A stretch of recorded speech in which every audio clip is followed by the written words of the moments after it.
ಆಹಾರ ಮತ್ತು ನಾಗರಿಕ ಸರಬರಾಜು ಇಲಾಖೆ ಸಚಿವ ಕೆ.ಎಚ್. ಮುನಿಯಪ್ಪನವರು ಇವತ್ತು ಮೀಟಿಂಗ್ ಮಾಡಿದ್ದಾರೆ. ಏನು LPG ಸಿಲಿಂಡರ್ಗಳ ಮಾರಾಟಗಾರರ ಹತ್ರ ಸಭೆಯನ್ನ ಮಾಡಿ ಅದರಲ್ಲಿ ಒಂದು ತೀರ್ಮಾನವನ್ನ ಮಾಡಿದ್ದಾರೆ. ಅದರಂತೆ ಬೆಂಗಳೂರಿಗೆ ಸುಮಾರು 44,000 ಸಿಲಿಂಡರ್ಗಳ ಅವಶ್ಯಕತೆ ಇದೆ.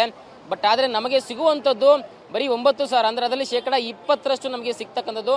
ಸೊ ಅದರಲ್ಲಿ ನಾವು ಆಸ್ಪತ್ರೆಗಳಿಗೆ ಮತ್ತೆ ಆಟೋಗಳಿಗೂ ಕೂಡ ಸಿಲಿಂಡರ್ಗಳನ್ನ ಎತ್ತಿರಬೇಕು. ಅದರ ಹೊರತಾಗಿ ಮತ್ತೆ ಹೋಟೆಲ್ಗಳಿಗೂ ಕೂಡ ನಾವು ಕೊಡಬೇಕಾಗಿದೆ. ಸೊ ಹೋಟೆಲ್ಗಳಿಗೆ ನಾವು 1,000 ಸಿಲಿಂಡರ್ಗಳನ್ನ ಕೊಡ್ತೀವಿ ಅಂತಕ್ಕಂಥ ಮಾತನ್ನ ಕೊಟ್ಟಿದ್ದಾರೆ. ಈ ಬಗ್ಗೆ ಹೋಟೆಲ್ ಮಾಲೀಕರು ಏನು ಹೇಳ್ತಾರೆ ಅನ್ನೋದನ್ನ ಕೇಳ್ತಾ ಹೋಗ್ತೀನಿ.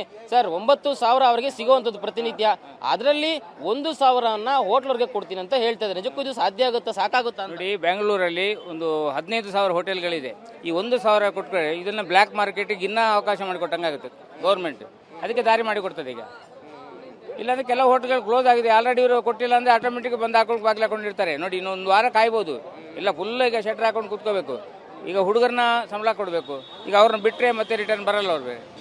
ಇಂಥ ತೊಂದರೆ, ಅದು ಇನ್ನೂ ತೊಂದರೆಗೆ ಅವಕಾಶ ಮಾಡಿಕೊಡ್ತಾರೆ. ಬ್ಲ್ಯಾಕ್ ಮಾರ್ಕೆಟ್ಗೆ ಅವಕಾಶ ಆಗುತ್ತೆ ಗೌರ್ಮೆಂಟಿಂದ, ಅಲ್ವಾ?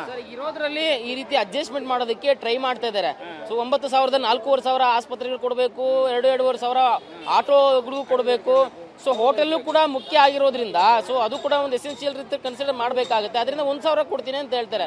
ಸೊ ಈ ರೀತಿ ಒಂದು ಆಲ್ಟರ್ನೇಟಿವ್ 1,000 ಅನ್ನೋದು ಎಲ್ಲಿ ಸಾಕಾಗುತ್ತೆ ಅನ್ನೋದು ಪ್ರಶ್ನೆ ನಿಜವಾಗ್ಲೂ ಉಂಟಲ್ಲ. ಅದು ಸಾಕಾಗುದೇ ಇಲ್ಲ. ಇವರು ಅದನ್ನು ಮಾಡಿದೆ, ಅದು ಬ್ಲ್ಯಾಕ್ ಮಾರ್ಕೆಟ್ ಆಗಿ ಹೋಗುತ್ತೆ ಬಿಟ್ಟರೆ ಯಾರಿಗೂ ಮಾಮೂಲಿ ರೇಟಲ್ಲಿ ಸಿಗಲ್ಲ ಅದು. ಮತ್ತು ಯಾರು ಸ್ವಲ್ಪ ಮೇಲ್ಗೈ ಇರ್ತಾರೆ, ದೊಡ್ಡ ದೊಡ್ಡ ಹೋಟೆಲ್ ಅವರು, ಕ್ಯಾಟರರ್ಸ್, ಅವ್ರಿಗೆ ಸೇರಿಬಿಡ್ತದೆ ಅದು. ಸಣ್ಣ ಹೋಟೆಲ್ಗವ್ರಿಗೆ ಬರೋದೇ ಇಲ್ಲ.